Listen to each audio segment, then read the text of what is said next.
네, 준비됐습니다. 이 시간 우리 2주 만에 만났는데 우리 다 얼굴들이 좋아 보이시는 것 같아요. 우리 많이 잘 드셨죠?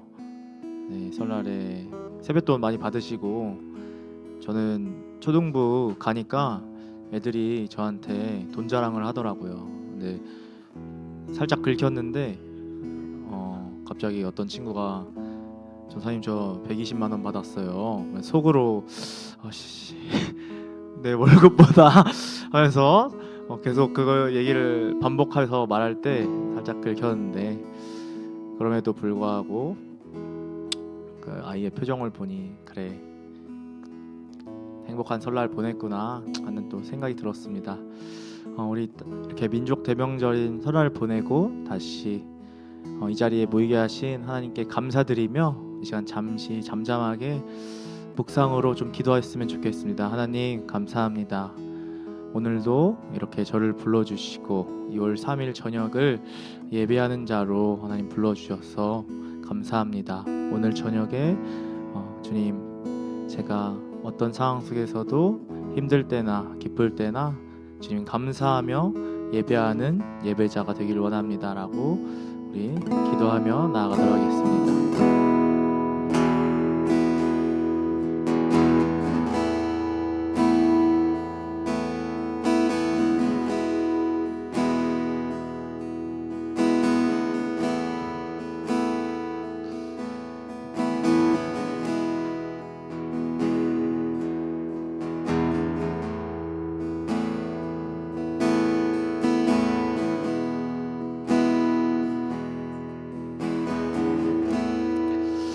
하나님 아버지 감사합니다. 오늘도 주님 앞에 불러주시고 하나님 우리를 주님을 믿는 자로 이 땅에서 살아가게 하시니 감사합니다. 하나님 우리가 평생 이 땅을 살아가면서 하나님 주님을 위해서 나의 부르심과 택하심을 기억하고 내가 부르신 자리를 굳게 지키며 하나님 주님의 복의 통로 은혜의 통로가 된 아브라함처럼 그 은혜를 세상 가운데 또한 내 옆에 있는 자들에게 흘려보낼 수 있는 그런 주님의 자녀 될 수 있도록 그런 주님의 종들 될 수 있도록 인도하여 주시옵소서. 그렇게 인도하실 줄을 믿사오며 예수님 이름으로 기도했습니다. 공동기도문 이어주세요. 네, 우리 다 같이 한 목소리로 읽도록 하겠습니다. 시작.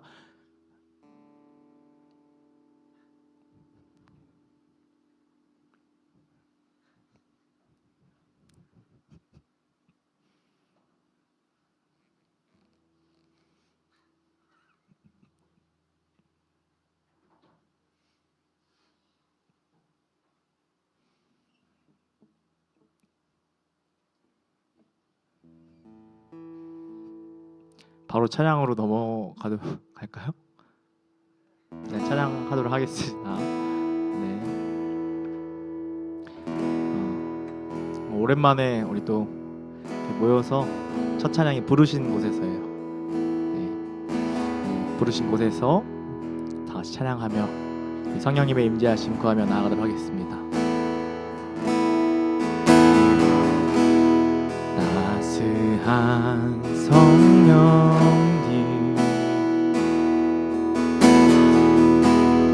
마음으로 보내 내 몸을 감싸며 주어지는 평안함 만족함을 느끼네 사랑과 진리에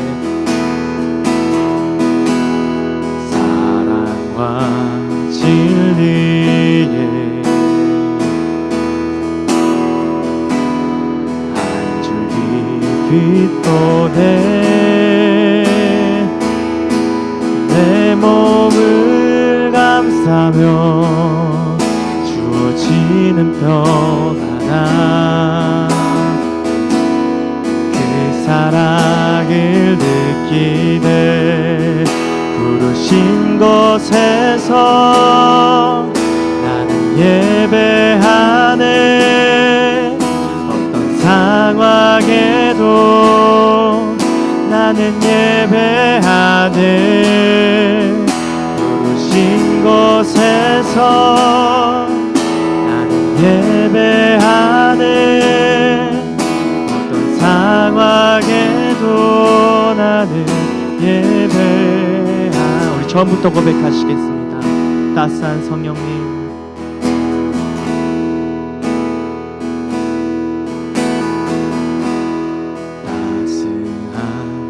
성령님 마음으로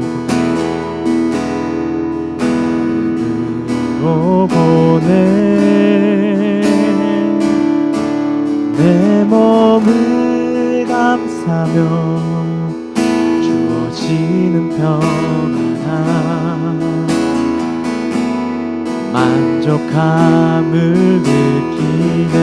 사랑과 진리에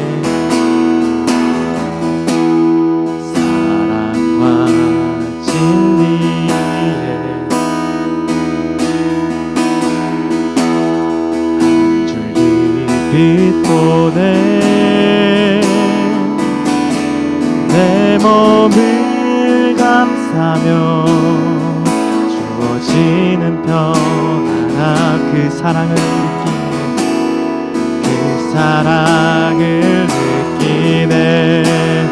부르신 곳에서 나는 예배하네. 어떤 상황에도 나는 예배하네. 부르신 곳에서 나는 예배하네. 어떤 상황에도 나는 예배하네. 내가 걸어갈 때 길이 되고 내가 걸어갈 때 길이 되고 살아갈 때 삶이 되는 그곳에서 예배하네.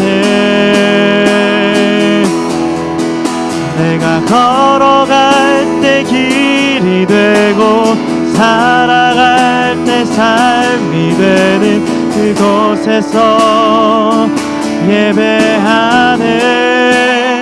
부르신 곳에서 나는 예배하네. 어떤 상황에도 나는 예배하네. 부르신 곳에서 나는 예배하네. 어떤 상황에도 나는 예배하네. 우리 다 같이 기도하며 나아가시겠습니다. 여러분, 주님은 나의 믿음의 분량을 아십니다. 그리고 그 믿음의 분량에 맞게 나의 인생을 인도해 가십니다. 아브라함이 넘어졌을 때도 그것보다 크신 하나님을 경험하고 그 인생길 가운데서 그 믿음의 크기가 커진 것처럼 하나님께서는 우리의 믿음의 크기를 아셔서 우리가 믿음이 흔들리고 넘어지고 역경 속에 있는 어떤 상황 속에서도 하나님 우리를 이끌어 가십니다. 신실하게 하나님, 주님께서 신실하게 이끌어 가실 때 이 시간 우리는 주님께서 부르신 그 자리를 지키며 끝까지 예배하는 자로, 어떤 상황에도 믿음을 지키는 자로 하나님 서길 원한다고 그렇게 고백하며 기도하며 나아가시겠습니다. 기도하시겠습니다. 부르신 곳에서 예배하네. 어떤 상황에도 나는 예배하네. 부르신 곳에서 나는 예배하네. 어떤 상황에도 나는 예배하네. 부르신 곳에서 나는 예배하네. 어떤 상황에도 나는 예배하네. 부르신 곳에서 예배하네. 우리 다 같이 마지막으로 고백하시겠습니다. 부르신 곳에서, 부르신 곳에서 나는 예배하네. 어떤 상황에도 나는 예배하네. 부르신 곳에서 나는 예배하네. 어떤 상황에도 나는 예배하네. 우리 하나님께 영광의 박수 올리겠습니다.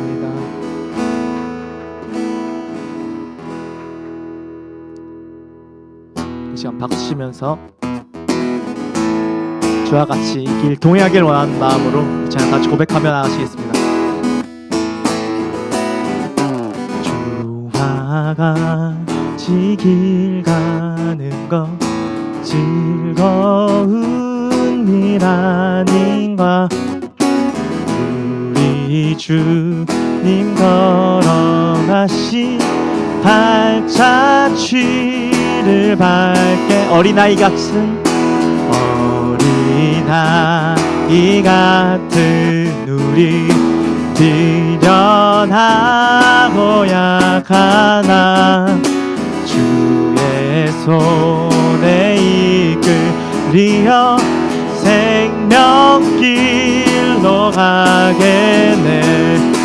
한 걸음 한 걸음 주 예수와 함께 날마다 우리 걸어가. 꽃이 피는 들판이나 꽃이 피는 들판이나 험한 골짜기라도 주가 인도하는 대로 주와 같이 가. 옛 선지자의 녹같이 옛 선지자의 녹같이 우리들도 전국에 올라갈 때까지 주와 같이 걷게. 다같이 한 걸음 한 걸음 한 걸음 주 예수와 함께 날마다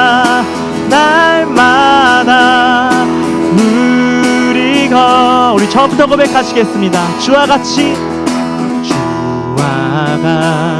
길 가는 것 즐거운 일 아닌가. 우리 주님 걸어가신 발자취를 한 걸음 한 걸음 한 걸음 한 걸음 주 예수와 함께 날마다 우리가 마지막으로 한 걸음 한 걸음 한 걸음 주 예수와 함께 날마다 우리 걸어가. 우리 하나님께 영광의 박수 돌리도록 하겠습니다.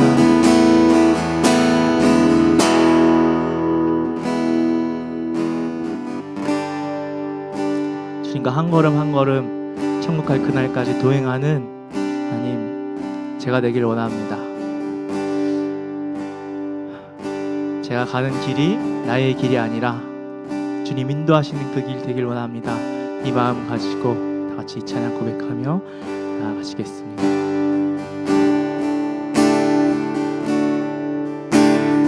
나의 가는 길 주님 인도하시네.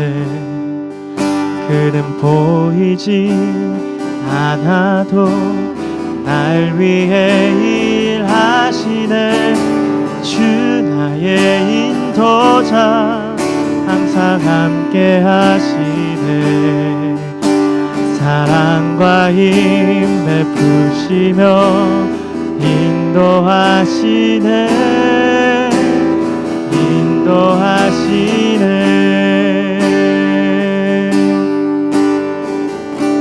나의 가는 길 나의 가는 길 주님 인도하시네. 그는 보이지 않아도 날 위해 일하시네. 주 나의 인도자 항상 함께 하시네. 사랑과 힘 베푸시며 인도하시네 인도하시네. 광야의 길을 만드시고 날 인도해. 사막의 강 만드신 것 보라. 하늘과 땅 변해도 주의 말씀 영원히 내 삶 속에 새 일을 행하리. 나의 가는 길 주님 인도하시네. 그는 보이지 않아도 날 위해 일하시네. 주 나의 인도자 항상 함께 하시네. 사랑과 힘 베푸시며 인도하시네 인도하시네.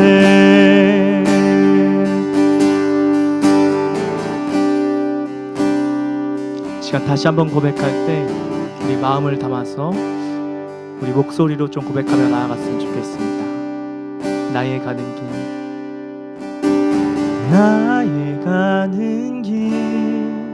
주님 인도하시네. 그는 보이지 않아도 날 위해 일하시네. 주 나의 인도자 항상 함께 하시네. 사랑과 힘 베푸시며 인도하시네 인도하시네.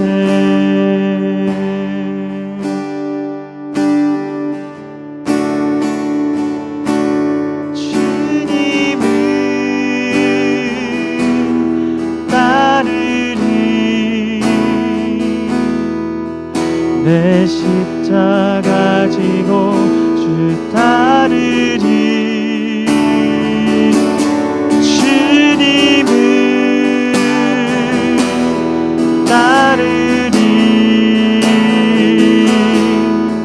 내 십자가 지고 주 따르리. 다 같이 고백하시겠습니다. 주님을 따르리. 주님을 따르리. 내 십자가 지고 주 따르리.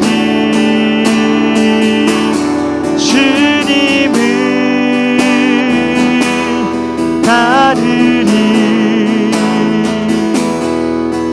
내 십자가 지고 주 따르리. 주를 따르려거든 자기를 부인하고 따르라.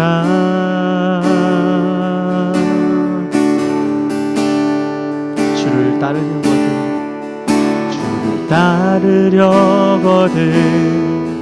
자기 십자가 지고 따르라. 주님이 내 안에 충만히 주님이 내 안에 충만히 거하시도록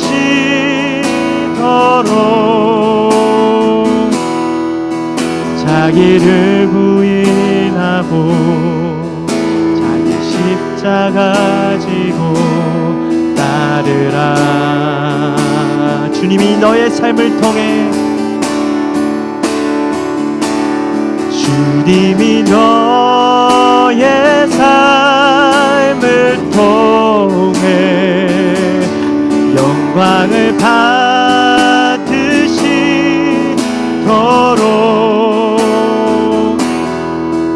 자기를 부인하기 십자가 지고 따르라.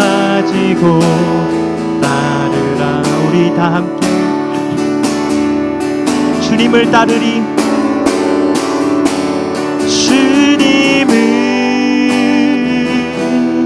따르리. 내 십자가 지고 주 따르리. 주님을 따르리. 내 십자가 지고 주 따르리. 함께 기도하시겠습니다. 여러분, 우리가 살아가다 보면 어디로 나아가야 될지, 어떻게 예수님을 따라가야 할지, 내가 지금 어디로 가고 있는 건지 모를 때가 너무도 많습니다. 그러나 여러분 기억하셨으면 좋겠습니다. 여러분이 길을 잃을지라도, 여러분이 길을 잃은 어린 양 같을지라도, 목자가 그 어린 양에게 눈을 떼지 않았다면 여러분은 여전히 사랑 가운데 길을 잃었다는 것을 기억하시기 바랍니다. 하나님의 사랑이 여러분을 찾으십니다. 우리가 깨닫던 깨닫지 못하던, 우리가 발견하던 발견하지 못하던, 주님이 우리에게 눈을 떼지 않으셨기로, 주님이 우리를 바라보셨기로 우리가 이 자리에 나와서 예배를 드릴 수 있습니다. 우리 하나님 앞에 나아갑시다. 주님, 저를 불러주시옵소서. 주님의 음성이 들린다면 주님, 오늘 하루를 하나님 앞에 살 수 있을 것 같습니다. 주님, 저를 불러주시옵소서. 주님의 음성이 들린다면 예배자가 될 수 있을 것 같습니다 라는 마음으로 함께 마음을 모아 내 이름 불러달라고, 나를 찾아달라고 하나님 앞에 함께 기도하겠습니다. 기도하시겠습니다. 하나님 아버지, 우리 예배를 드리고 이 자리에 왔습니다. 길을 잃은 자들이 많고 어디로 나아가야 할지 모르는 자들이 많고 두려움 가운데 걸어가는 자들이 많습니다. 내 느낌과 내 의견과 내 마음으로 나는 두려움에 있다고, 나는 당황한다고, 나는 떨고 있다고 말하지만 주님, 나는 사랑 가운데 길을 잃은 자입니다. 나는 길을 잃어도 당신의 시선 안에서 길을 잃은 자입니다. 내가 하나님을 찾지 못할 뿐이지 하나님이 나를 찾으시지 못할 리가 없습니다. 내가 하나님을 놓칠 뿐이지 하나님이 나를 놓칠 리가 없습니다. 내가 발견하지 못할 뿐이지 하나님이 나를 발견하지 못할 리가 없습니다. 주님, 그러니 나를 불러주시옵소서. 나를 찾아주시옵소서. 나를 붙들어 주시옵소서. 나를 발견해 주시옵소서. 나와 함께하고 계심을 알려주시옵소서. 내가 주님과 함께하지 못한다면 나보다 강하시고 나보다 위대하시고 나보다 뛰어넘으시는 하나님, 그 위대한 하나님께서 나와 함께하여 주시옵소서. 그리하여 나로 목소리를 열어 입술을 열어 하나님을 찬양하게 하여 주시옵소서.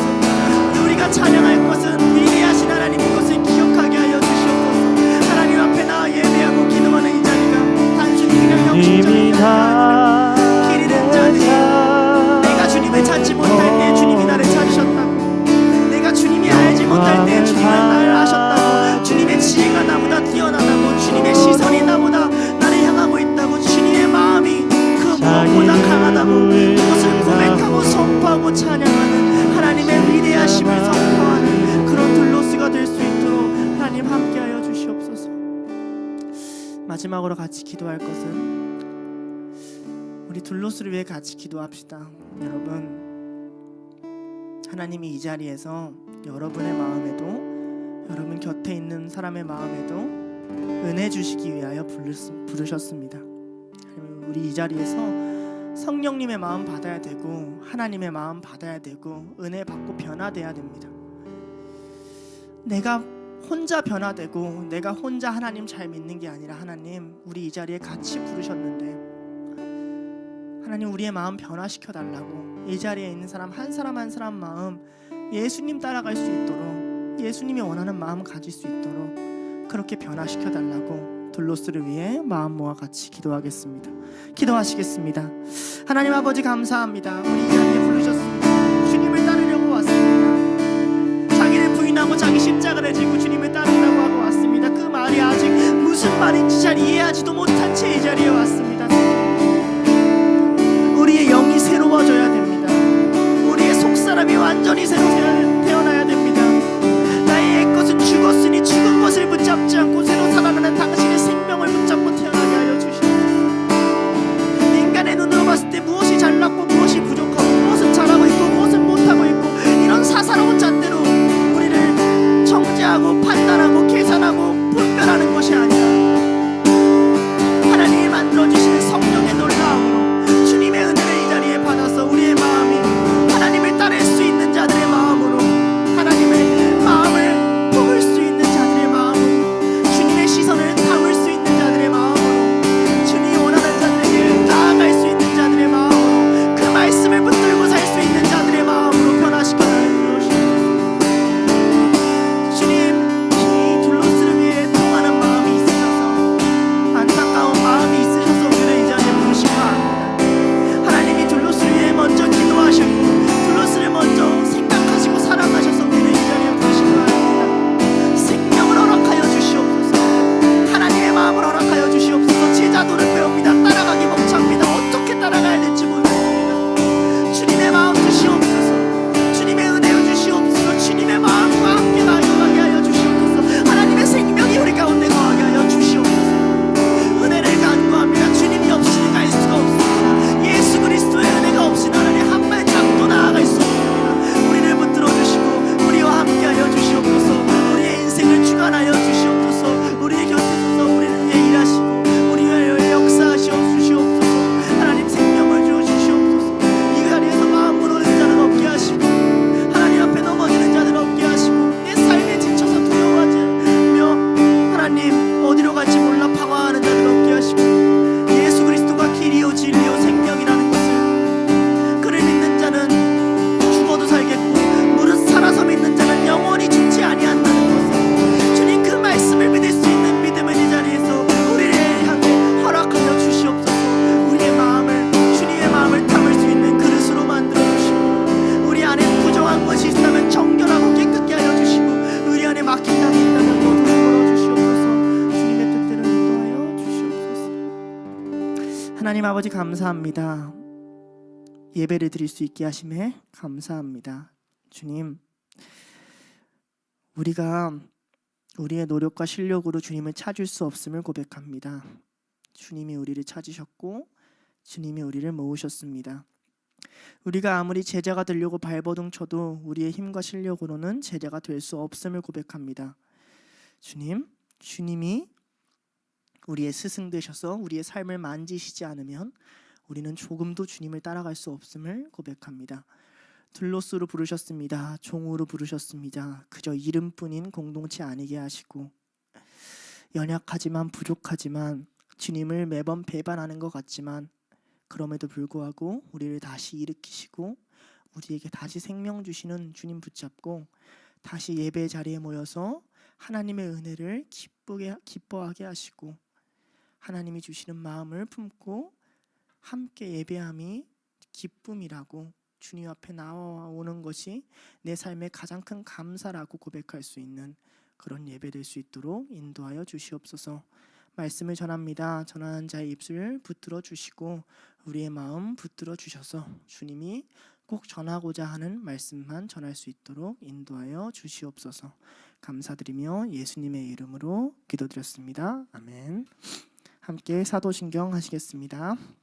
전능하사 천지를 만드신 하나님 아버지를 내가 믿사오며 그 외아들 우리 주 예수 그리스도를 믿사오니 이는 성령으로 잉태하사 동정녀 마리아에게 나시고 니오 빌라도에게 고난을 받으사 십자가에 못 박혀 죽으시고 사흘 만에 죽은 자 가운데서 다시 살아나시며 하늘에 오르사 전능하신 하나님 우편에 앉아 계시다가 저리로서 산자와 죽은 자를 심판하러 오시리라.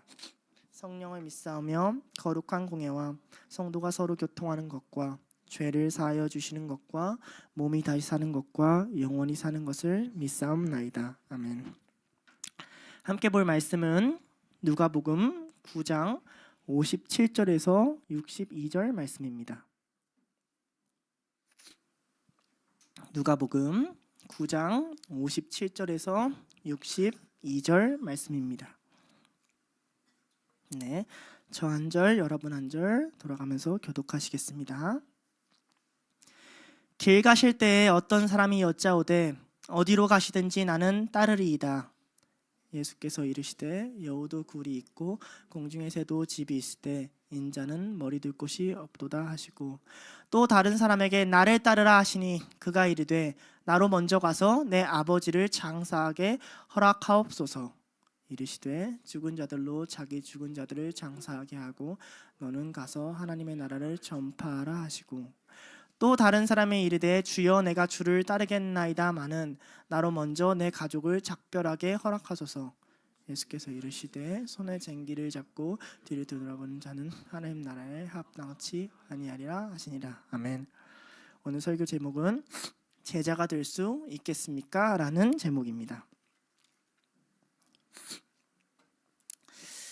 2월달을 마지막으로 제자도를 끝내려고 합니다. 그래서 제자도의 가장 핵심적인 구절, 사실 세 본문을 설교를 쭈르륵 하고 싶은데 어떻게 될지 모르겠어요. 시간에 따라서 2개만 할 수 있고, 아쉽다면 어쨌든 가능한 다 할 수 있는 방향으로 하려고 노력 중입니다. 그 중에 한 개가 바로 오늘 본문이에요. 제자도가 뭔가라고 얘기할 때 뽑는 대표적인 3가지 본문이 있는데, 그 중에 하나가 누가복음 9장 57절에서 62절, 이런 게 제자도야 라는 걸 가장 선명하게 드러내는 본문입니다. 말씀 제목부터 한번 우리 생각해 봅시다. 우리 제자도 꽤 오래 배웠잖아요, 그죠? 작년 1월 때부터 시작해서 지금 이제 2월 달이니까 7월 때부터 시작한 사람들도 6개월 넘게 배웠고, 작년부터 시작한 사람은 1년 넘게 제자도 아예 귀에 못이 박히게 들었을 거예요. 질문해 보겠습니다. 오늘 설교 제목 띄워주시고요. 다시, 제자가 될 수 있겠습니까? 그래서 제자로 살 수 있겠습니까? 자, 이 질문을 마음에 받고 오늘 설교를 조금 들어봤으면 좋겠습니다. 먼저 배경부터 보아야 됩니다. 배경을 보려면 누가복음 9장 51절을 우리가 한번 살펴봐야 됩니다. 누가복음 9장 51절 틀어주세요.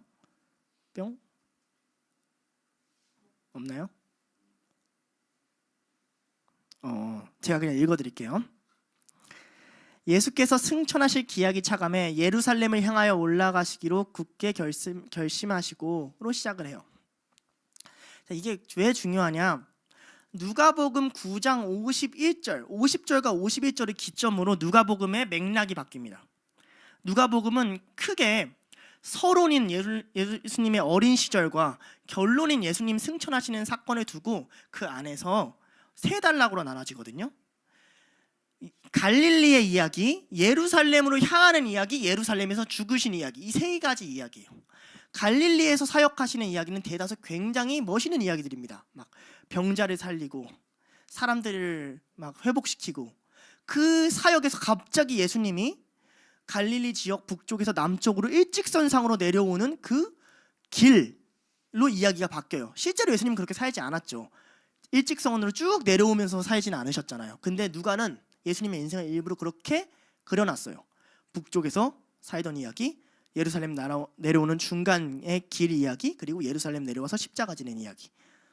그 길을 시작하는 딱 지점이 누가복음 9장 51절, 예수님의 사역에 반전이 일어나는 순간이라는 거죠.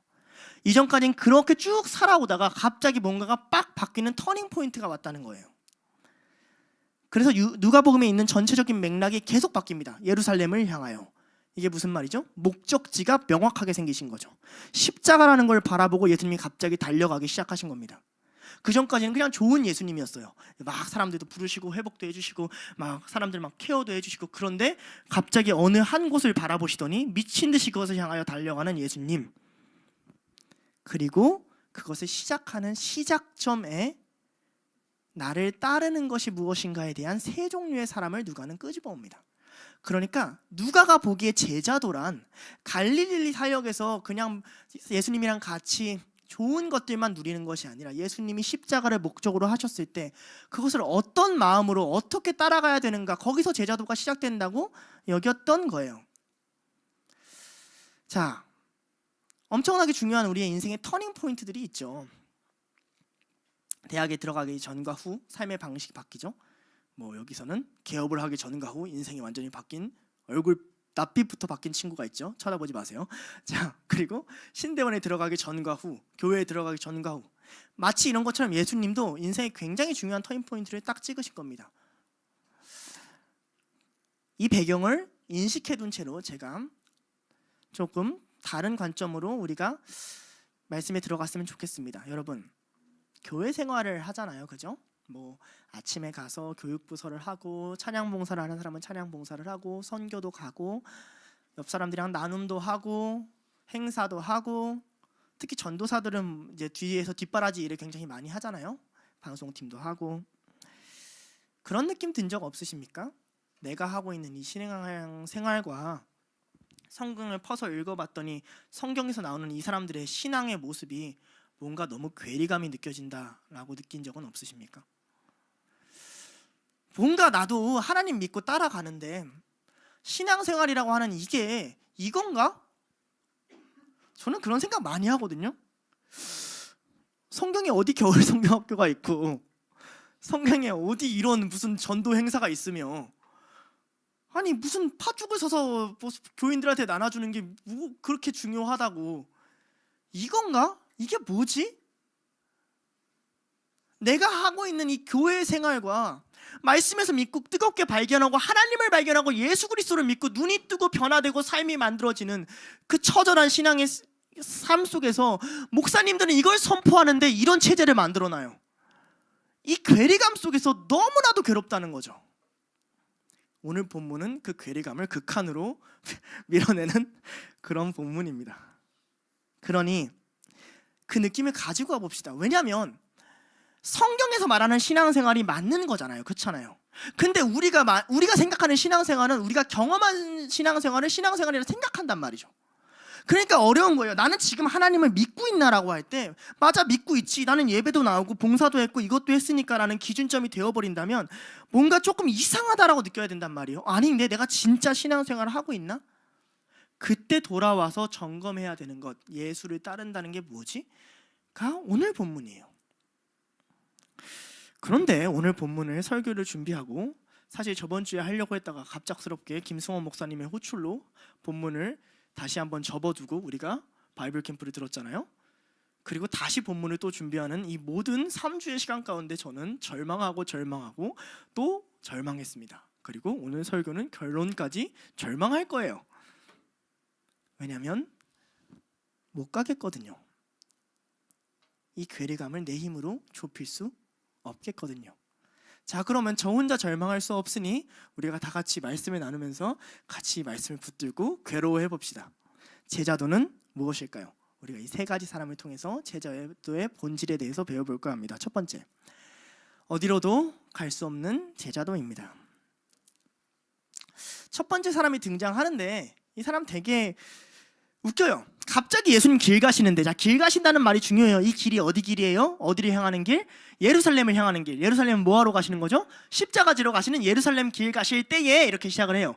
그 길을 가실 때 자발적인 사람이 나옵니다. 아, 멋있죠? 십자가를 향하신다고요? 예루살렘을 향하신다고요? 주님, 어디로 가시든지 제가 주님을 따르겠습니다 라고 말하는 사람이 있어요. 자, 둘로스를 시작합니다. 우리 안에도 그런 사람이 있어요. 우리 서로 알잖아요, 그죠? 자발적인 사람들. 아, 쟤는 정말 자발적으로 둘로서 나온 것 같다라고 느껴지는 사람.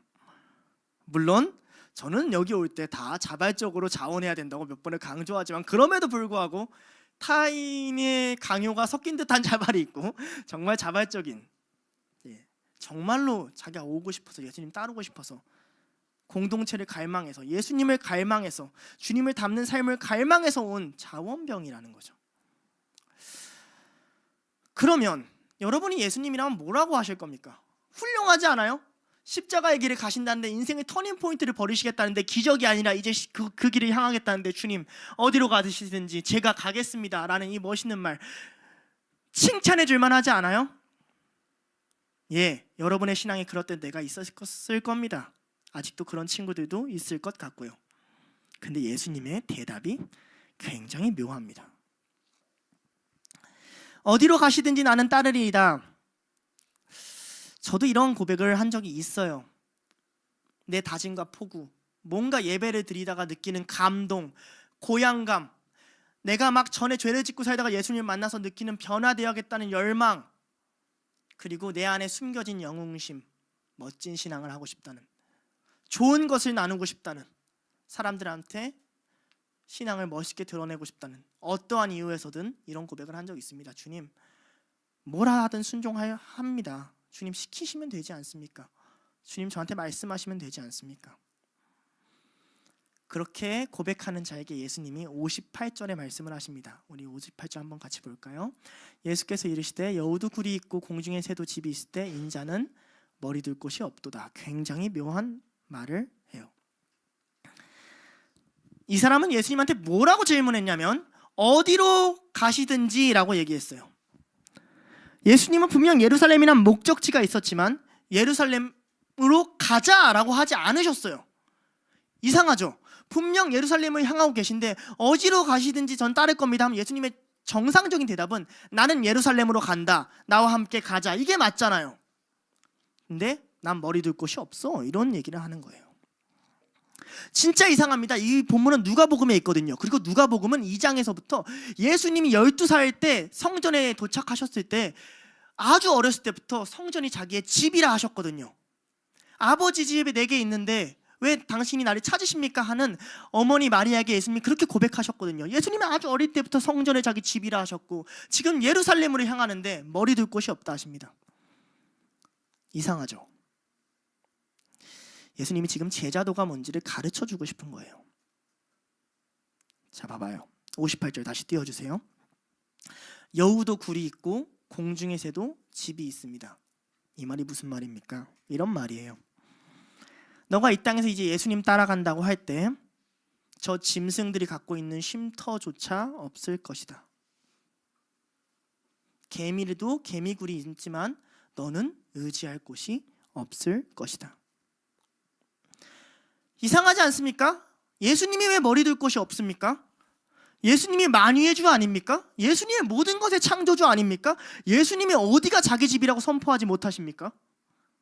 내가 눕겠다고 하면 거기가 침대가 되지 않겠습니까? 광야를 걸어가도 내가 예수인데 눕겠다고 하면 풀이 딱 자라나가지고 시몬스 침대 딱 만들어가지고 거기 세팅해야 되지 않겠어요? 내가 하나님이 너무 덥다 하면 구름이 딱 와가지고 거기만 딱 가려줘야 되지 않겠어요? 하물며 불기둥과 구름기둥이 이스라엘 백성들을 가려주는데 근데 왜 머리 둘 곳이 없다 하실까요? 예수님이 오신 목적 때문에 그렇습니다. 예수님은 배척당하려고 오셨어요. 예수님은 머리 둘 곳이 없기 위하여 오셨어요. 이래서 우리가 제자도를 살아가기 어렵습니다. 우리의 끊임없는 고민이 뭐예요? 어디로 가요? 하나님 어디로 가요? 말하자마자 우리의 그 다음 질문이 뭐예요? 내 머리 어디에 둬요? 주님 어디로 가든 따르겠습니다. 근데 내 머리 어디에 둬요? 이거 아닙니까? 주님 이거 할까요? 저거 할까요? 그럼 나 이거 뭐 먹고 살아요? 어떻게 해요? 이거 아닙니까? 예수님의 대답이 이거예요. 저 이렇게 기도했어요. 주님 이걸 해야 될까요? 저걸 해야 될까요? 주님 둘러서 어떻게 해야 될까요? 주님 이 교회를 언제까지 다녀야 될까요? 주님 저거 학교에서 무슨 공부를 해야 될까요? 주님 앞으로 어떻게 나아가야 될까요? 예, 기도해야죠. 저는 그렇게 물어보는 게 제자도인 줄 알았고 그 질문에 따라가는 게 단순히 제자도인 줄 알았습니다. 근데 그것에 대한 예수님의 대답은 뭐냐면 하준아 나는 머리 둘 곳이 없다. 다시 말하면 이런 거예요. 나를 따라오는 길은 선택지가 너희에게 주어지지 않는 길이다. 짐승들도 자기의 보금자리를 선택합니다. 예수님도 제자들한테 그에게 모인 무리들한테 이렇게 얘기하지 않았습니까? 마태복음 6장 26절입니다. 공중의 새를 보라 심지도 않고 거두지도 않고 창고에 모아두지도 아니하는데 너희 하늘 아버지께서 기르시나니 너희는 이것들보다 귀하지 아니하냐라 하십니다. 근데 그 공중의 새도 보금자리가 있는데 나는 머리 둘 곳이 없다고 하십니다. 이게 무슨 말입니까? 예수님이 원래 머리가 둔 곳 아버지의 옆에 자리, 하늘 보좌를 버리셨기 때문에 그래요. 하물며 아무리 좋은 풀이 일어나서 침대를 만들고 양이 자기의 털을 깎아서 예수님 위에 비단길을 깔아주고 예수님을 쉴 수 있게 해준들, 하나님 옆자리에서 계셨던 예수님이 이 땅에서 편히 쉴 수가 있을까요? 아니요. 예수님은 불편하려고 오셨고 배척당하려고 오셨고 머리 둘 곳이 없으려고 오셨습니다.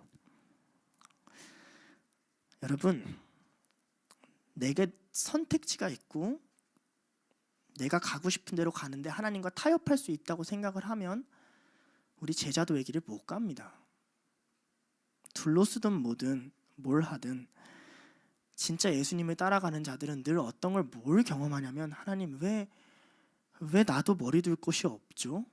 하나님 나도 왜 어디로 가야 될지도 모르고 끌려가죠 인생에? 라는 경험을 반드시 하게 된다는 거예요.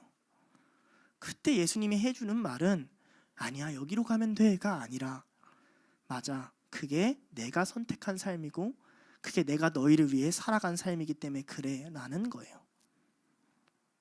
왜냐하면 이 땅은 짐승들의 머리들로, 인간들의 머리들로 가득한 세상이기 때문에 그렇습니다. 예수님이 태어날 때부터 그러하셨잖아요. 누우려고 했더니 누울 곳이 없어서 마구간 구유로 쫓아낸 게, 그게 예수님이 태어난 사건 아닙니까? 예수님은 그걸 인정하시고 받아들이시고 온 겁니다.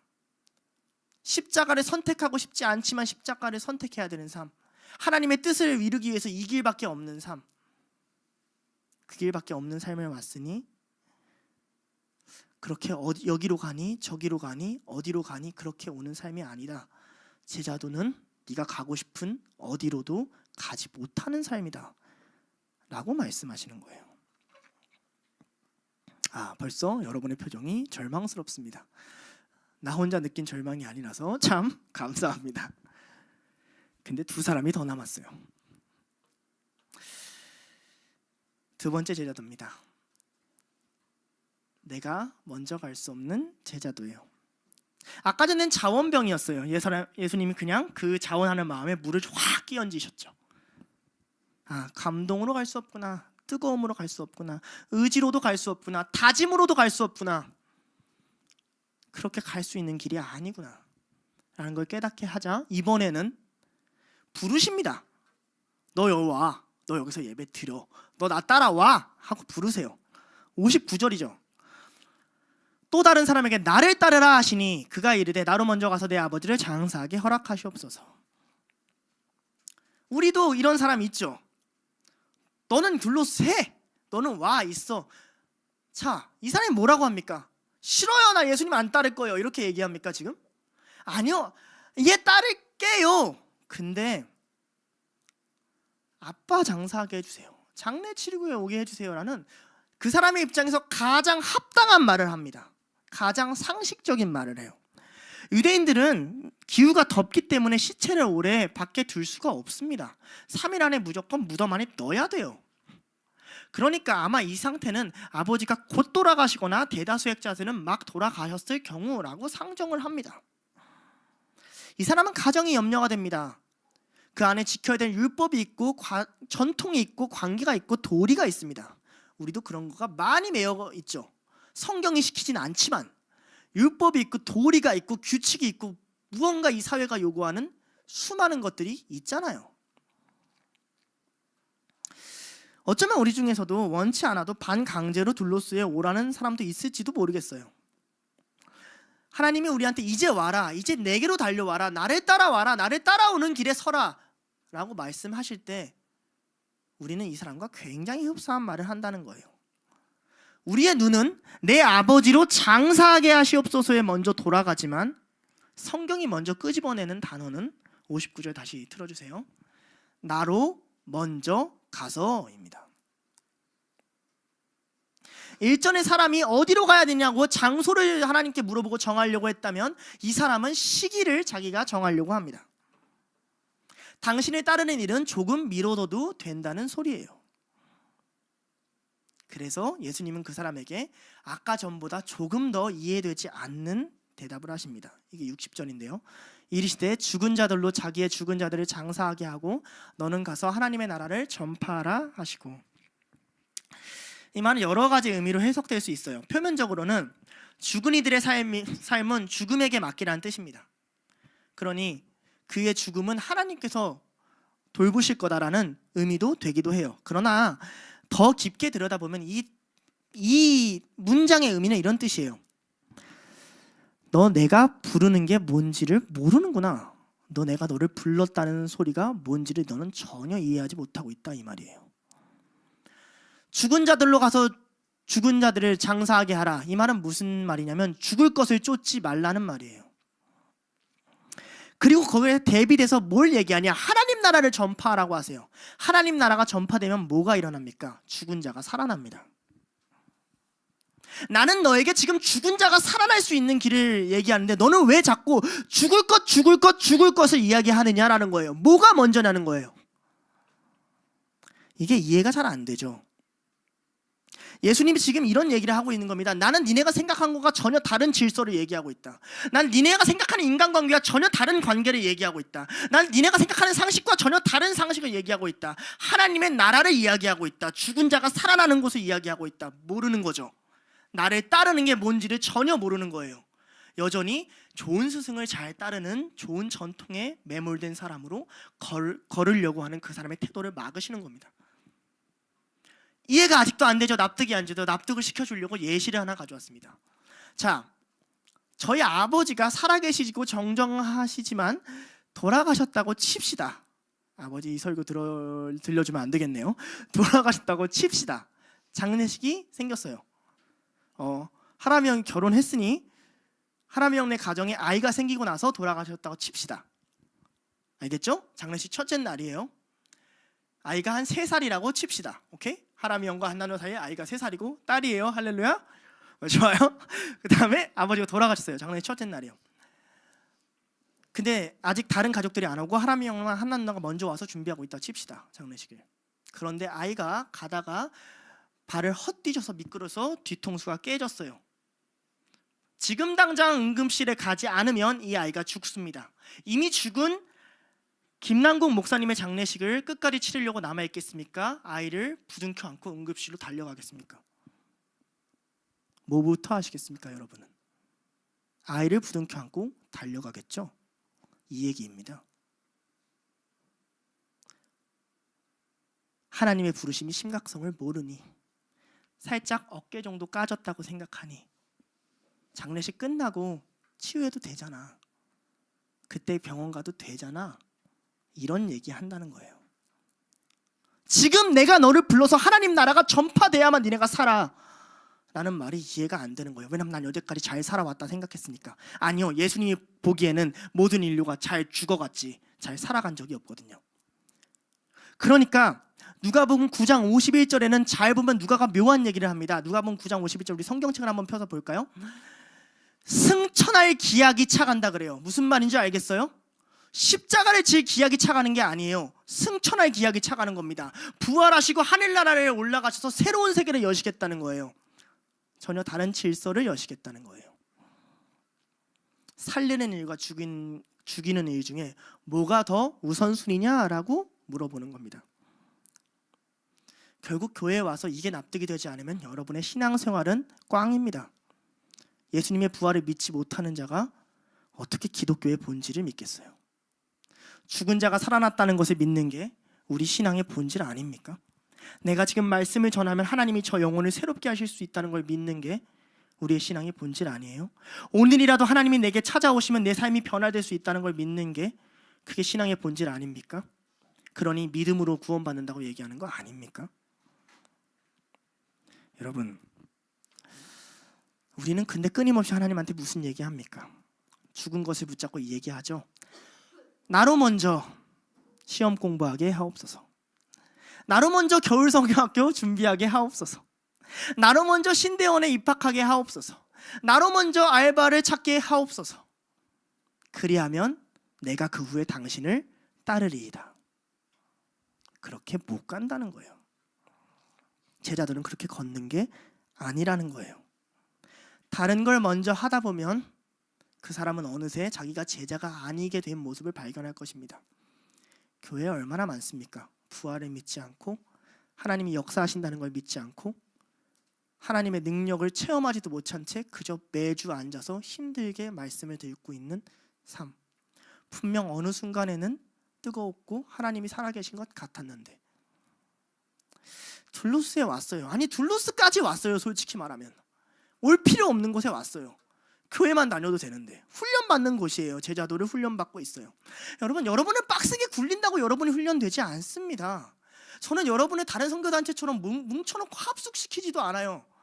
진짜 다른 선교단체 훈련받는 거 보면 내가 하고 싶지가 않아요. 그런 거를 막 금식하면서 앉아서 막 필사시키고, 아니 왜 안 그래도 살기 힘들어 죽겠는데 그렇게 고난을 줘요. 안 그래요?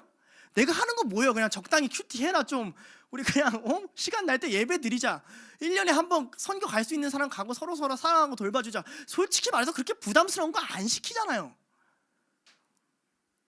그런데 뭘 훈련받는 건 줄 아십니까? 하나님의 마음을 받는 훈련을 시키는 거예요. 다만 이 자리에서 내가 주님의 말씀을 가르치고 주님의 보내심과 부르심을 선포하고 있는 것뿐이에요. 귀 있는 자는 들을 것입니다.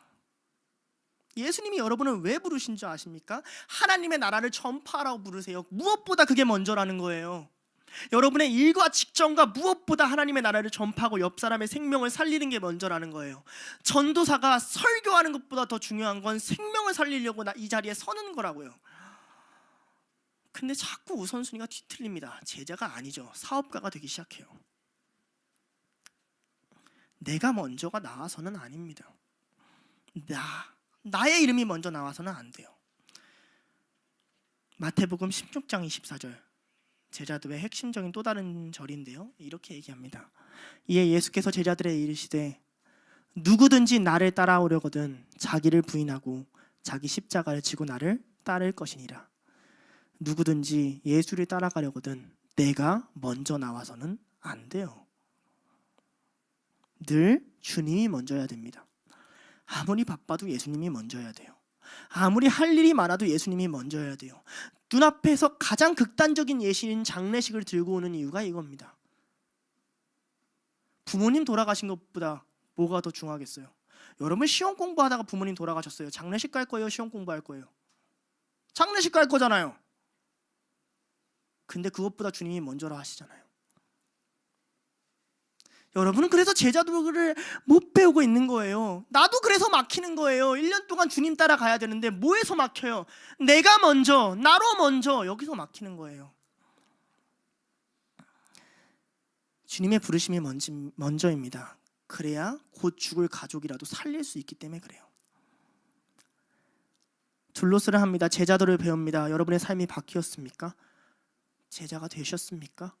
안 되었다면 왜 그렇습니까? 왜 은혜를 못 받고 계십니까? 예수님을 따라 나선 적은 있습니까? 예수님은 자기가 죽기 전 마지막까지 이와 같은 고백을 하셨습니다. 마태복음 26장 39절이에요. 조금 나아가사 얼굴을 땅에 대시고 엎드려 기도하여 이르시되 내 아버지여 만일 할만하시거든 이 잔을 내게 지나가게 하옵소서. 그러나 나의 원대로 하지 마시옵고 아버지의 원대로 하옵소서 하시고.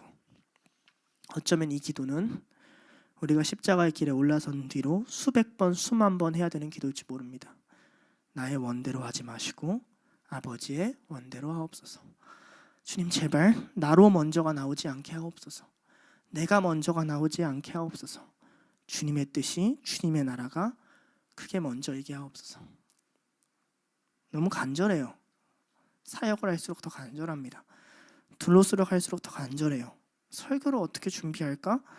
성경학교를 얼마나 잘할까? 내가 어떤 프로그램을 얼마나 잘했나? 솔직히 안 중요해요. 예수님이 먼저 되지 않으면 그건 불교도 할 수 있고 이슬람도 할 수 있어요. 다 할 수 있어요. 신앙인은 하나님을 먼저 세우는 겁니다. 자신의 장래조차 누군가한테 맡긴 채, 예수님은 자신의 죽음조차 인간의 손에 맡긴 채 하늘에 계셨던 분이 이 땅에 얼굴을 대고 엎드려 하나님한테 빕니다. 그렇게 갈 수 있는 길이라는 거예요. 예수님조차 저 높은 곳에 계셨던 분이 이 바닥에 땅에 얼굴을 쳐박고 제발 내가 먼저 되지 않게 해달라고 기도해야만 한 발자국이라도 걸어갈 수 있는 길이, 그게 제자도라는 거예요. 하나님이 여러분을 부르십니다. 마지막 세 번째입니다. 뒤돌아보지 않는 제자도예요. 마태복음에서도 이와 같은 본문이 나오는데 이 세 번째 사람은 마태복음에서 나오지 않아요. 이 세 번째 사람이 진짜 웃깁니다. 첫 번째 사람은 자원했고 두 번째 사람은 부르셨잖아요. 우리 세 번째 사람은 어떤 줄 아세요? 61절 내가 안 적어 놓겠는데 우리 성경책 볼까요? 61절 보면 또 다른 사람이 이르되 갑자기 지가 튀어나와요. 이 사람은 진짜 웃긴 사람이에요. 이 사람은 이 세 번째는 첫 번째와 두 번째는 섞어놓은 하이브리드 형입니다. 나로 먼저도 얘기하고요. 지가 먼저 갑자기 제가 주님을 따르겠다마는 언제 불렀어요? 이 사람 이상하게 튀어나옵니다. 근데 막 이렇게 얘기하는 거예요. 제가 그럼 인사만 하고 있게요. 작별 인사만 하고 있게요. 이렇게 얘기를 해요. 근데 이 사람은 굉장히 자기가 합당한 이야기를 했다고 생각할 거예요. 왜냐? 가족에게 작별 인사를 하고 오겠다는 건 우리처럼 그냥 단순히 뭐 선교지에 갈 때 가족한테 인사도 하지 말고 짐 싸서 떠나라가 아니라 성경의 어떤 부분을 이 사람이 인용한 거거든요. 열왕기상 20장 19절입니다. 엘리야가 호렙산에서 하나님의 음성을 듣고 엘리사를 세우러 나아갈 때 엘리사가 밭을 갈고 있었어요. 밭을 갈고 있는데 엘리사를 부르자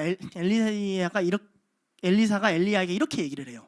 그가 소를 버리고 엘리야에게 달려가서 이르되 청하건대 나를 내 부모와 입맞추게 하소서. 그리한 후에 내가 당신을 따르리이다. 엘리야가 그에게 이르되 돌아가라. 내가 너에게 어떻게 행하였느냐. 그렇게 하란 뜻이에요. 그래서 가족한테 인사하고 와가지고 엘리야를 따릅니다. 그러니까 이 사람은 성경의 지식도 있고 엘리야잖아요. 선지자의 대표잖아요. 그러니까 말씀이 한 대로 좋습니다. 제가 당신을 누구처럼 따르겠다는 거예요. 엘리야가 엘리사를 따르는 것처럼 따르겠다는 거죠. 예수 그리스도를 따르는 길은 엘리야가 엘리사를 따르는 길보다 훨씬 더 높은 길입니다, 여러분.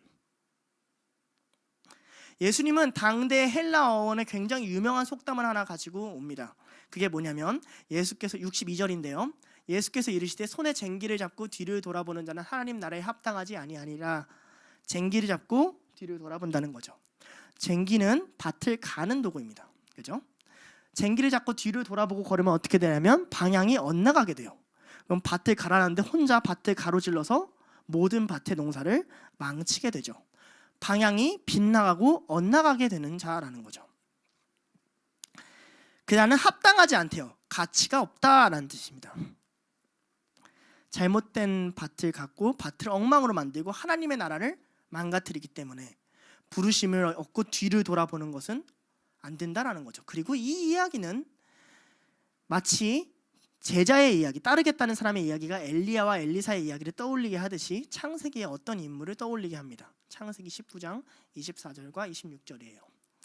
여호와께서 하늘 곧 여호와께로부터 유황과 불을 소돔과 고모라에 비같이 내리사 그 성들과 온들과 성에 거주하는 모든 백성과 땅에 난 것들을 다 엎어 멸하셨더라.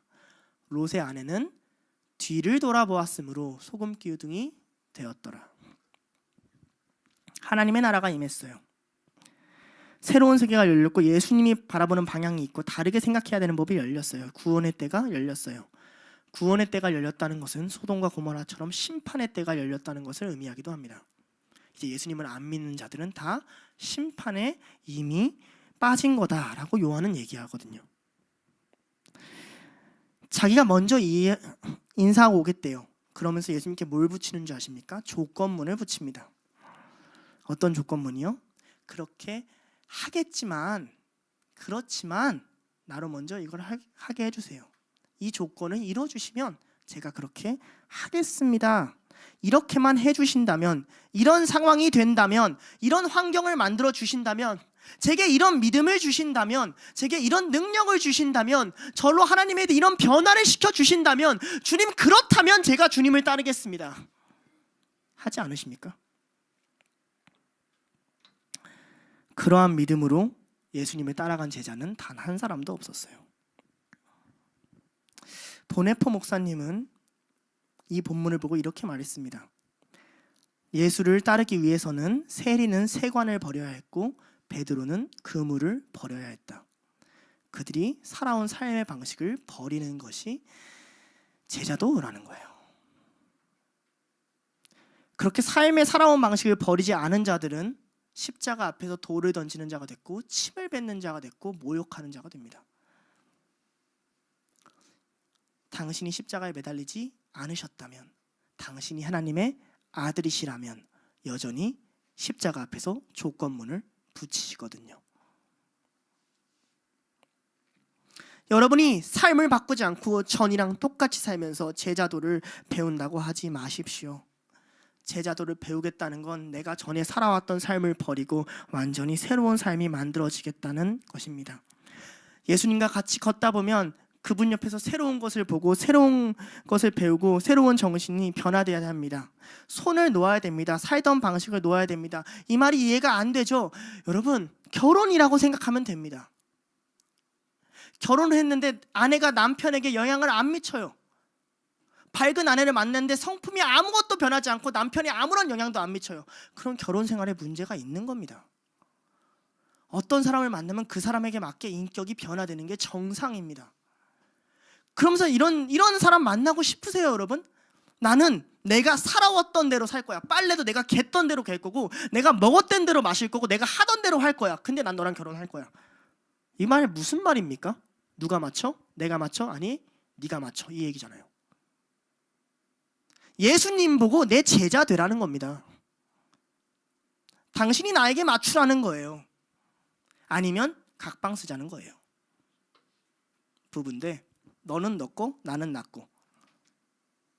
돈도 나누고 삶도 나누고 놀이도 나누고 합의 안에서만 하자고요.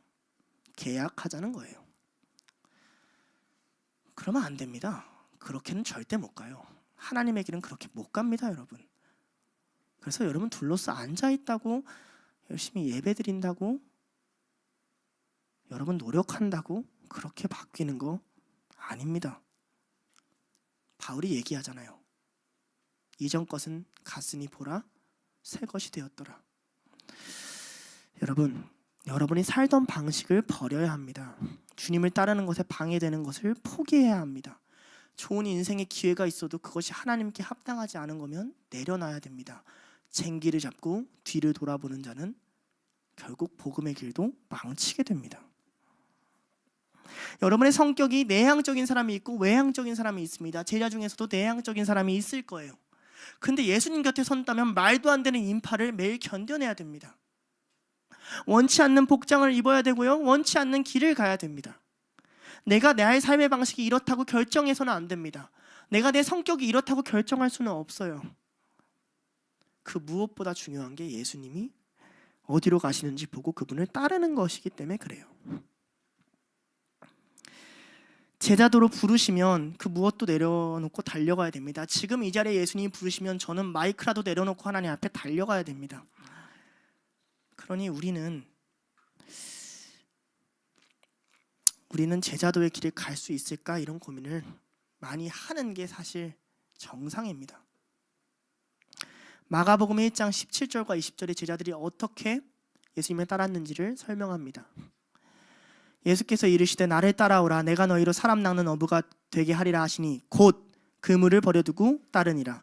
조금 더 가시다가 세베대의 아들 야고보와 그 형제 요한을 보시니 그들도 배에 있어 그물을 깁는데 곧 부르시니 그 아버지 세베대의 품꾼들과 함께 배를 버려두고 예수를 따라가니라. 곧 따르는 거예요. 제자들을 결정하는 것은 여러분이 얼마나 예수님을 이해했고 얼마나 은혜를 받았고 얼마나 그 길이 어떤 것인지를 깨달았고 판단했고 경험했기 때문이 아니라 어떤 논리체계랑 규칙이 있어서가 아니라 어떤 환경을 허락해 주셨기 때문이 아니라 어떤 마음으로 우리를 부르셨기 때문이 아니라 그 무엇도 아니라 그저 예수님이 부르셨기 때문에 곧 반응하는 것이 제자도라는 거예요. 그리고 그 부르심은 예수님이 멈출 때까지 가는 거라는 걸 바울은 알고 있었습니다. 곧 불렀는데 예수님이 계속 가요. 그럼 내가 멈추고 싶어도 어떻게 멈춰요? 나는 이곳에서 이제 10,000보 걸었으면 쉬고 싶은데 예수님이 15,000보, 20,000보, 30,000보 말하지 않고 계속 간다면 그 길을 계속 걸어가야 되지 않겠습니까? 바울이 이걸 알고 있어요. 그러니까 바울은 빌립보서 3장에 이렇게 고백합니다.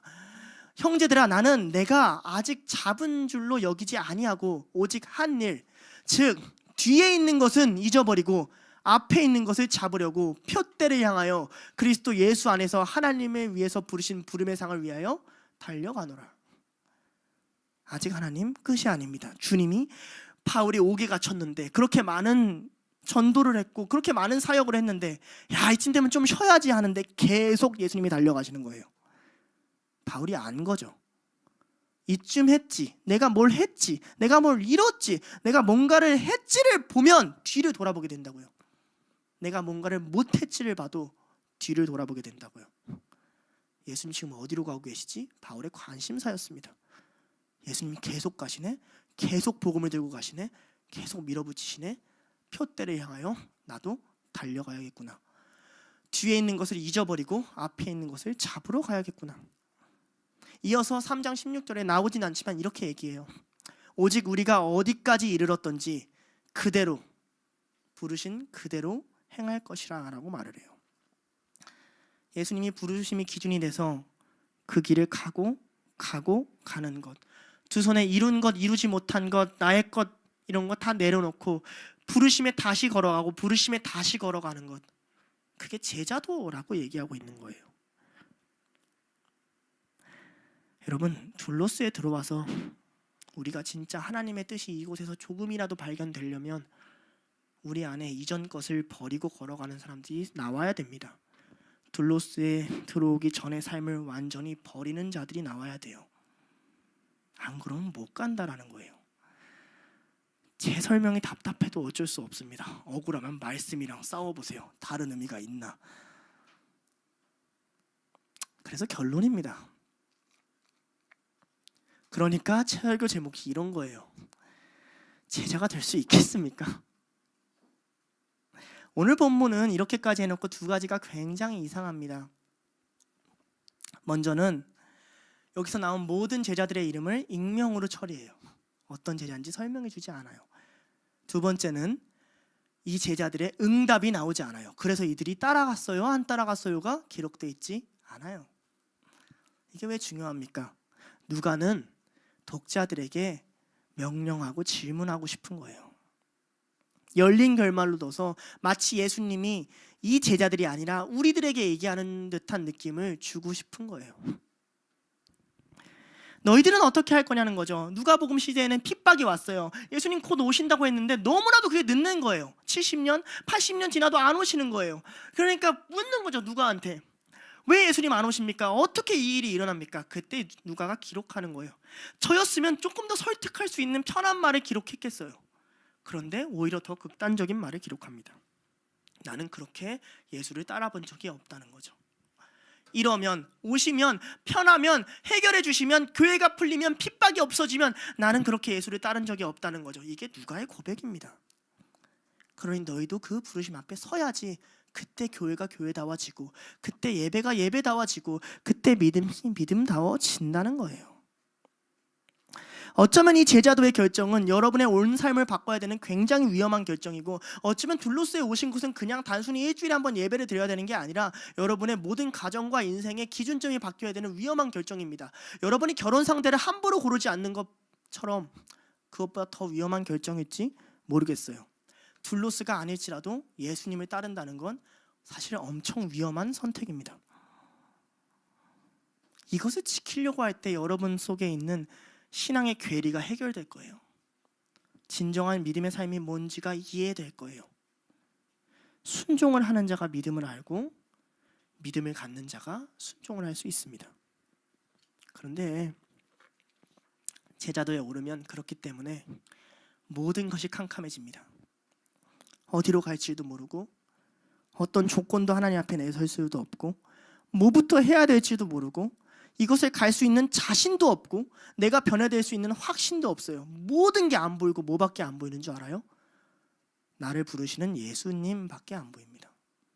이 본문에서 가장 확실한 것은 예수님이 십자가의 길에 제자들을 초청하셨다는 거예요. 이게 제자도입니다.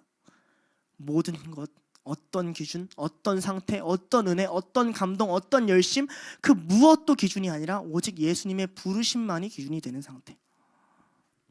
오직 예수님이 우리를 찾으셨던 것만이, 예수님이 우리를 붙드시고 부르시고 나를 바라보시고 나를 바꾸시고 나를 변화시키는 것이 기준이 되는 상태. 그러면 어떤 자들이 제자가 될까요? 실패하고 배신하고 배반해도 끝까지 예수님 앞에 다시 나온 자가 제자가 됩니다. 베드로가 그랬고, 요한이 그랬고, 예수님의 제자들이 그랬고, 바울이 눈이 멀어도 다시 예수님 앞에 나아갔고, 다시 예수님 앞에 나아가고, 그 부르심밖에 내 인생을 결정할 수 없다고 인정하는 자들, 당신이 부르시지 않으면 나는 어디로도 갈 수 없고 무엇도 선택할 수 없다는 것을 인정하는 자들, 그때 조금이나마 여러분 삶의 진정한 제자도가 이루어질 걸 믿습니다. 여러분, 우리에게 한 가지 소망이 있습니다. 그것은 예수님이 우리를 부르시기를 기뻐한다는 사실이에요. 우리가 가는 길을 헛되게 하시지 않을 거라는 사실이에요. 물론 그걸 우리 눈에 어떠한 증거도 없고 갈 바를 알지 못할 거예요. 그럼에도 불구하고 오늘도 예수님이 여러분을 부르십니다. 그게 여러분의 기준입니다. 그게 제자도의 전부입니다. 그 부르심만 따라가는 우리 둘로스가 되기를 간절히 소망합니다. 함께 찬양하시겠습니다.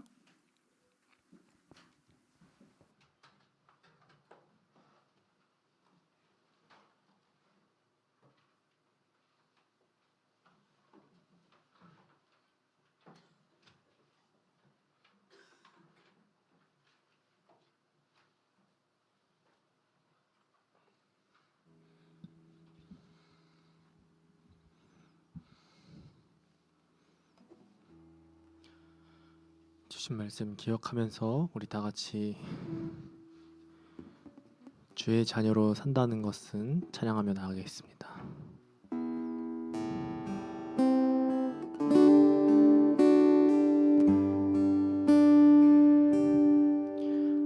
주의 자녀로 산다는 것은 불 가운데로 걸어가는 것, 그 속에서 신실하게 날 지키시는 그 손길을 경험하는 것, 주의 자녀로 산다는 것은 바다 위로 걸어가는 것, 내 몸을 덮쳐오는 폭풍 속에서 잠잠히 주 바라보는 것, 때론 불 가운데 휩싸일 때도, 폭풍 가운데 무너질 때도 주님 내 곁에 함께 하시네, 가장 가까이에 함께 하시네. 주의 자녀로 산다는 것은 나도 그들을 용납하는 것, 나를 위해 달리신 십자가 사랑, 그 사랑으로 살아가는 것, 때론 불 가운데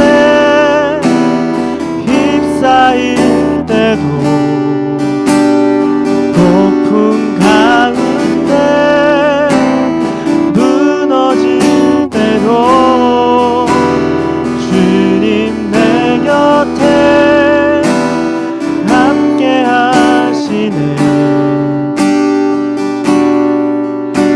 가장 가까이에 함께 하시네. 주의 자녀로 산다는 것, 주의 자녀로 산다는 것을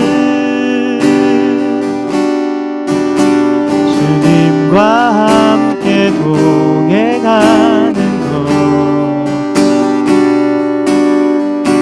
주께서 지신 십자가 기꺼이 지고 주와 함께 걸어가는 것, 때론 불 가운데 휩싸일 때도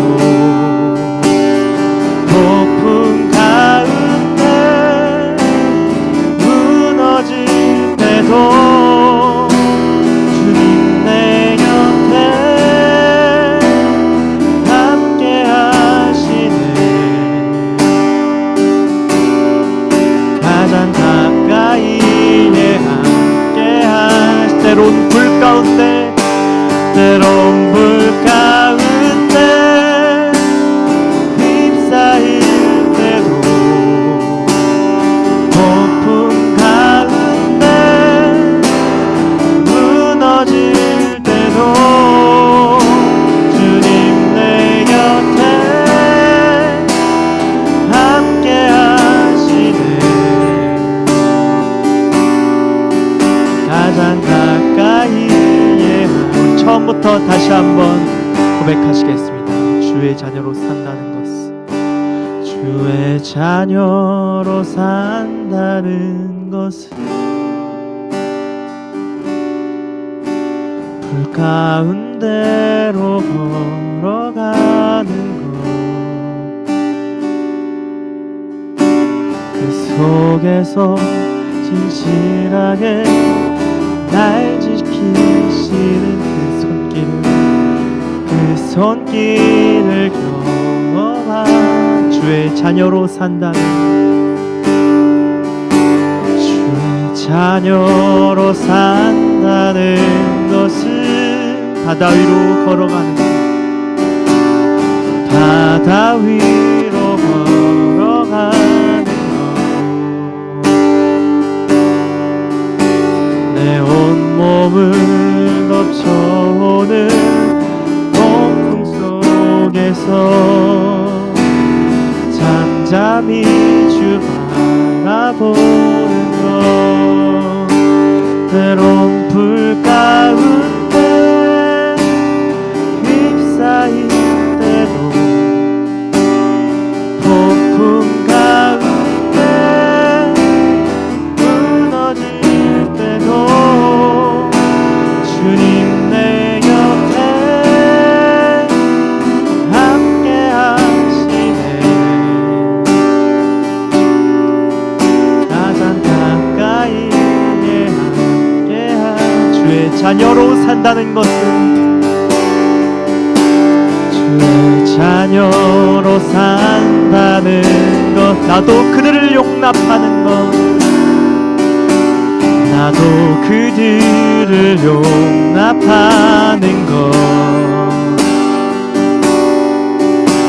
나를 위해 달리신 십자가 사랑, 그 사랑으로 살아가는 것, 마지막으로 주의 자녀로, 주의 자녀로 산다는 것은 주님과 함께 동행하는 것, 주님과 함께 동행하는 것, 주께서 지신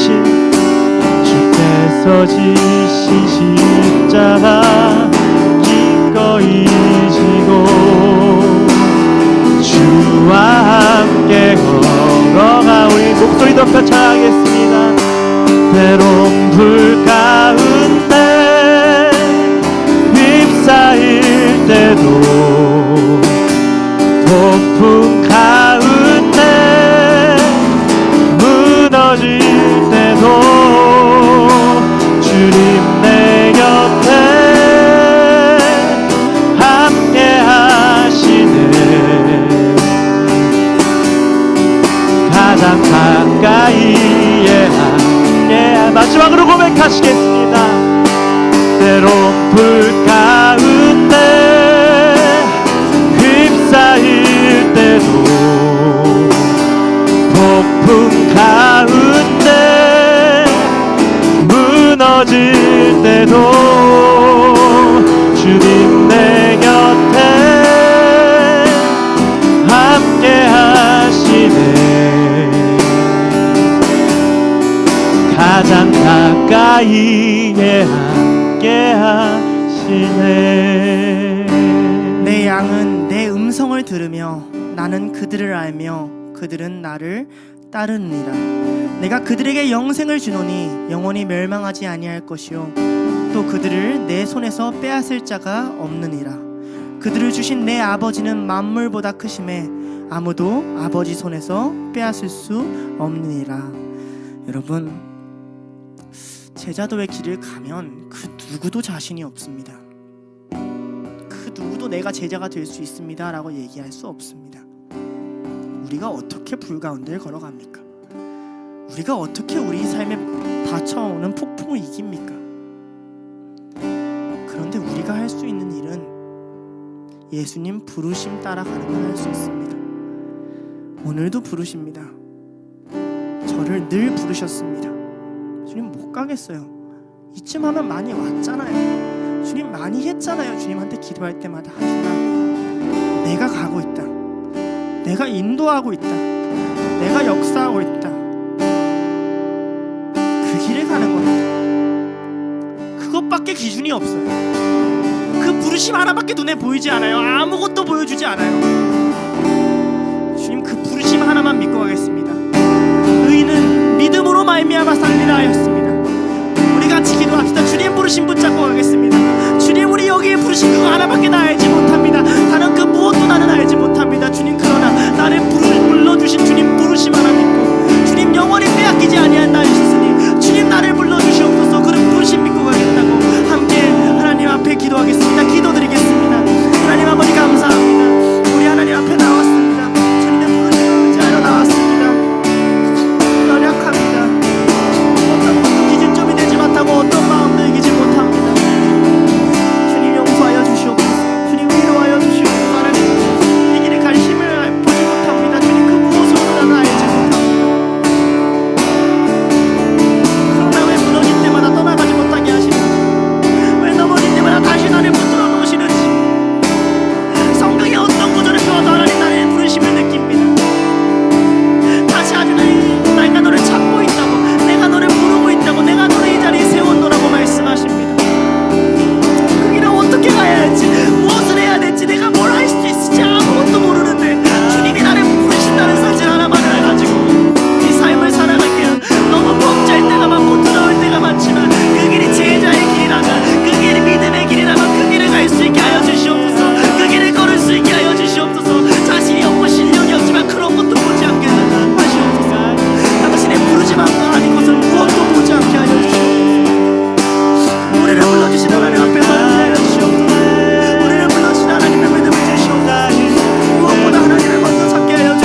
머리 둘 곳이 없는 예수님을 따르는 길입니다. 그러나 두려워하지 마십시오. 예수님은 머리 둘 곳이 없어도 우리는 머리 둘 곳이 있습니다.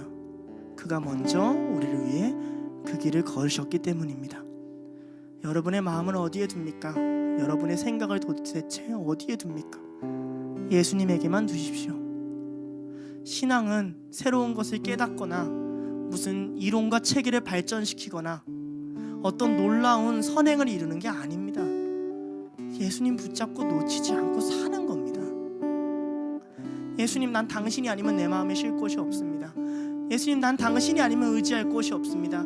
예수님, 난 당신이 아니면 갈 곳이 없습니다. 주님, 어디로든 가겠습니다가 아니라 주님, 당신 아니면 내가 갈 곳이 없습니다. 그렇게 고백하는 게 신앙입니다.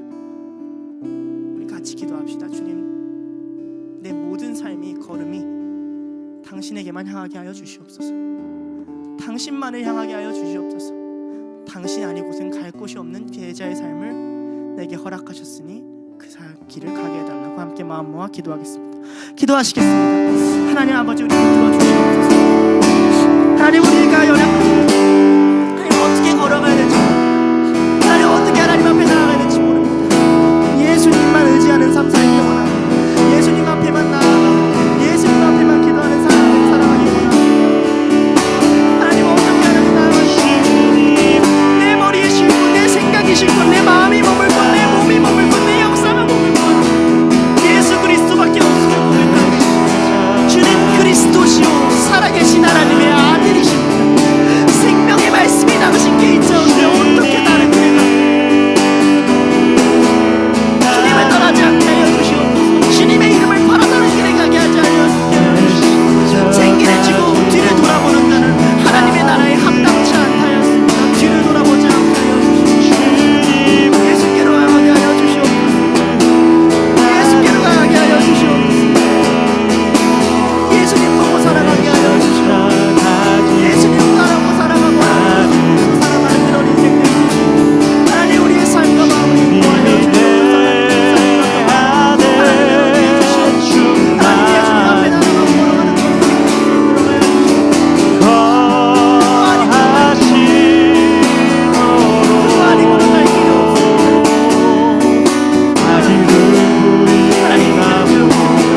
하나님, 우리의 하나님은 주옵소서. 친구 하나님 걸어가여 주시옵소서. 하나님, 우리가 모든 것들이 하나님의 나라성을 향하기 원합니다. 주님의 나라에 계시고 주님 앞에 나아가게 하시고 주님을 발견할 수 있는 그런 자가 될 수 있도록 하나님 인도하여 주시옵소서. 하나님, 우리가 어떻게 끝나니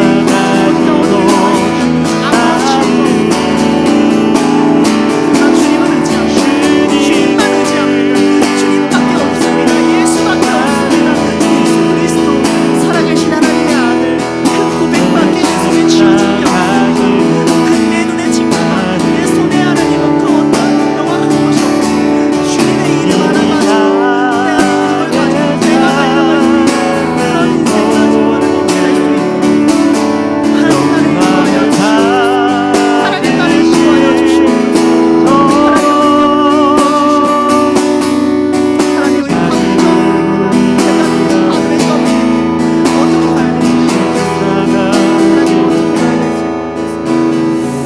마지막으로 한 가지 두고 기도하겠습니다. 제자도는 쟁기를 쥐고 뒤를 돌아보는 삶이 아닙니다. 예수님의 제자가 되면 완전히 변화돼야 됩니다.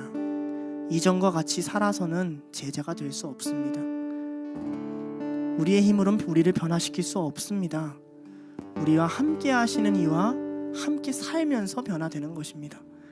우리 기도합시다. 주님, 저 둘로스 왔는데요, 예배 드리는데요, 하나님 믿는데요, 저 잘 안 바뀌어요. 나 좀 바꿔주세요. 나 좀 하나님 뜻대로 내 마음 좀 바꿔주세요. 이렇게 조용히 함께 기도하겠습니다. 기도하시겠습니다. 변화시켜 주시옵소서. 하나님의 은혜와 사랑을 인도하여 주시옵소서. 하나님의 사랑을 하나님, 우리를 변화시키고 마음을 바꾸어 주시고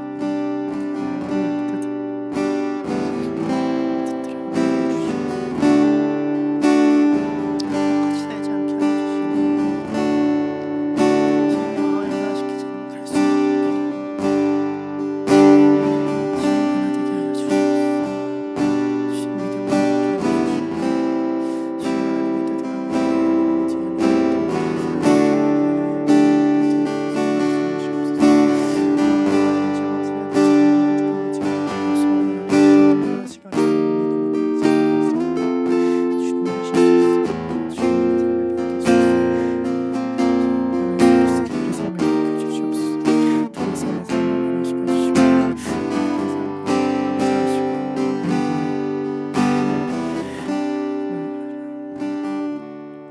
하나님 아버지 감사합니다. 제자도의 길에 우리를 부르셨습니다. 주님, 주님이 가신 길이 우리의 머리로 생각하기에 너무 험하고 우리의 몸이 받아들일 수 있을지 모르겠고 내가 그 길을 어떻게 걸어가야 할지 알지 못하는 길임을 고백합니다. 주님, 그러나 고난을 보는 것이 아니라 내 상황이 어떻고를 보는 것이 아니라 내 마음이 얼마나 감동했는지를 보는 것이 아니라 우리를 부르시는 예수님 바라볼 수 있게 인도하여 주시옵소서. 오늘 나를 부르신 분이 내일 나를 부르실 터이니 그 부르심 믿고 한 발자국이라도 걸어가게 하여 주시옵소서. 주님 가시고 주님 멈추시지 않는다면 나도 뒤돌아보지 않고 멈추지 않고 나아가게 인도하여 주시옵소서. 주님 뜻대로 주님이 걸어가시는 만큼 주님이 걸어가신 만큼 그 곁에서 걷다 보면 내가 제자가 되어 있을 것을 믿습니다. 실력이 없지만 주님과 함께 걷게 하시고 실력이 없는 자를 불러주셔서 주님이 원하시는 형상 만들어주시니 당신을 닮을 날까지 당신을 따라갈 수 있는 자들 될 수 있도록 인도하여 주시옵소서. 감사드리며 예수님의 이름으로 기도드렸습니다. 아멘.